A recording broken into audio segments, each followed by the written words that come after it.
Ukraine से जंग के बीच रूस अपना 77वां विजय दिवस मना रहा है। इसी दिन रूस ने द्वितीय विश्व युद्ध में जीत की घोषणा की थी। सोमवार को 77वें विजय दिवस को संबोधित करते हुए रूसी राष्ट्रपति व्लादिमीर पुतिन ने यूक्रेन में रूस की कार्रवाई की तुलना द्वितीय विश्व युद्ध के दौरान हुई सोवियत लड़ाई से की।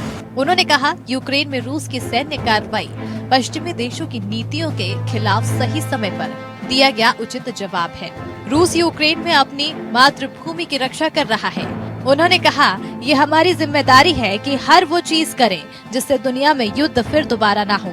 पुतिन ने कहा कि नाटो हमलावर है, जबकि रूस हालात को सुधारने के लिए प्रयास कर रहा है। उन्होंने यूक्रेन में चलाए जा रहे विशेष सैन्य अभियान की प्रशंसा करते हुए कहा कि ये एक सही फैसला है। उन्होंने नए नाजियों के खिलाफ जीत का प्रण लिया। रूसी राष्ट्रपति ने कहा कि यूक्रेन पर फांसीवादी ताकतों ने कब्जा कर लिया था। उन्होंने कहा कि आज हमारे सैनिक अपने दादा और परदादा जिसके लिए लड़े थे, उसकी रक्षा करने के लिए लड़ रहे हैं। उधर पुतिन के इस बयान पर यूक्रेन के राष्ट्रपति जेलेंस्की ने भी पलटवार किया है। जेलेंस्की ने कहा है कि हम बच्चों की आजादी के लिए लड़ रहे हैं और इसलिए हम जीतेंगे। हम ये नहीं भूलेंगे कि हमारी पूर्वजों ने द्वितीय विश्व युद्ध में क्या किया था, जिसमें 80 लाख यूक्रेनी लोग मारे गए थे। बहुत जल्द ही यूक्रेन में 2 विक्ट्री डे मनाए जाएंगे। हम जीतेंगे, हम अब जीतेंगे। इससे पहले रविवार को रूसी राष्ट्रपति पुतिन ने द्वितीय विश्व युद्ध में नाजी जर्मनी की हार की 77वीं वर्षगांठ पर पूर्व सोवियत देशों को बधाई दी थी और कहा कि 1945 की तरह ही हमारी जीत होगी। पुतिन ने कहा कि दुर्भाग्य से आज नाजीवाद एक बार फिर अपना सिर उठा रहा है। हमारा कर्तव्य उन लोगों के वैचारिक उत्तराधिकारियों को रोकना है जो द्वितीय विश्व युद्ध में हार गए थे। उन्होंने ये भी कहा कि वो यूक्रेन के सभी निवासियों के शांतिपूर्ण और न्यायपूर्ण भविष्य की कामना करते हैं। बता दें, रूसी राष्ट्रपति व्लादिमीर पुतिन ने 24 फरवरी को यूक्रेन पर हमले की घोषणा की थी और ये युद्ध अभी भी जारी है। यूक्रेन का दावा है कि इस युद्ध में उसके कई सारे नागरिक मारे गए हैं। वहीं दुनिया के कई देश रूस के खिलाफ हो गए हैं और रूस पर कई सारे प्रतिबंध भी लगाए गए हैं।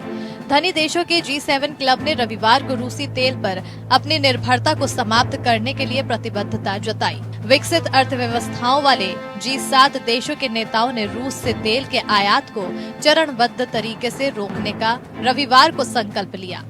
समूह के नेताओं ने यूक्रेन के राष्ट्रपति वोलोडिमीर जेलेंस्की से भी बात की और उन्हें अपना समर्थन दिया।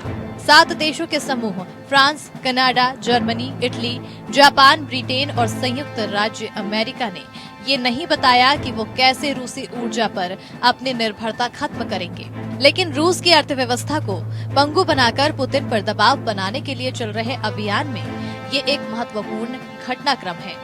इसके अलावा ये कदम रूस के हमले के खिलाफ अंतर्राष्ट्रीय और खासकर पश्चिमी देशों की एकता को भी दर्शाता है।